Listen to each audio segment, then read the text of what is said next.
पुरी के उत्तर में एक शांत हरी भरी पहाड़ी थी, नीलकंठ पर्वत। उसके नीचे एक छोटा सा गांव बसता था, अधिबर। गांव में एक युवक रहता था, आरव। न उम्र ज्यादा न घर अमीर, पर वो दिल का बहुत साफ और सरल था।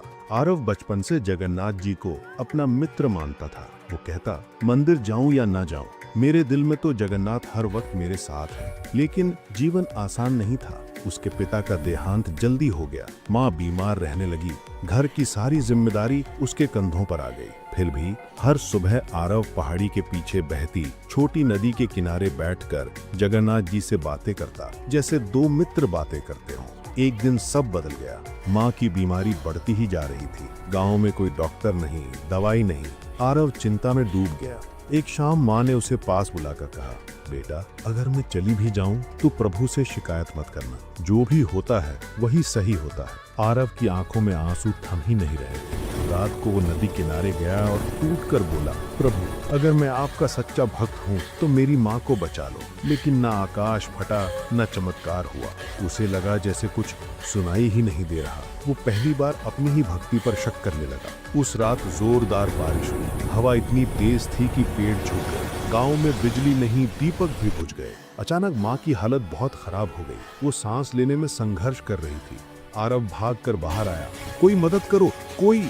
लेकिन तूफान में कोई बाहर निकल नहीं पा रहा था। पहली बार आरव ने घुटनों पर बैठकर जमीन पीट पीट कर रोते हुए कहा, प्रभु, क्या आप सच में मुझे सुनते हैं या मैं सारी जिंदगी बस अपने आप से बात करता रहा? तभी एक चमकदार प्रकाश आकाश में उठा, पर वो बिजली की चमक नहीं थी। वो गोल, शांत, सुनहरी रोशनी थी। आरव ने उस प्रकाश को देखा। वो धीरे धीरे नदी की दिशा में उतर रहा था। उसका दिल तेज धड़कने लगा।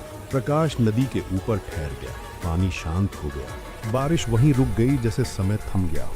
और अचानक एक गहरी मधुर आवाज गूंजी। आरव, आरव ने कांपते हुए कहा, कौन? आवाज फिर आई, तूने इतने सालों में कभी भी मुझे अपने दिल से अलग नहीं किया।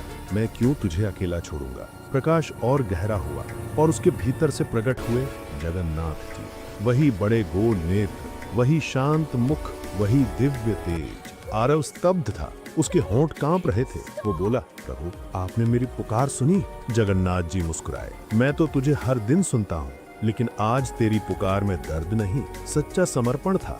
आरव रो पड़ा, मेरी माँ, वो मर रही है। जगन्नाथ जी ने अपना दाहिना हाथ उठाया। एक तेज रोशनी आरव के घर की दिशा में गई। वो दीवारों और दरवाजों से होकर अंदर घुसी। कुछ पलों बाद जगन्नाथ जी बोले, जा बेटा, तेरी माँ नींद में आराम से सांस ले रही है। आरव भागकर घर पहुंचा। माँ गहरी नींद में थी, चेहरे पर शांति, सांसें बिल्कुल सामान्य। वो आंखें खोलकर बोली, बेटा, अभी कोई मेरे सिर पर हाथ फेर कर गया था, सुगंध भी आ रही है। आरव के आंसू नहीं रुक रहे थे। आरव फिर नदी किनारे लौटा। जगन्नाथ जी वहीं थे, प्रकाश में खड़े। आरव, प्रभु, आप मेरे जैसे छोटे मनुष्य के लिए क्यों आए?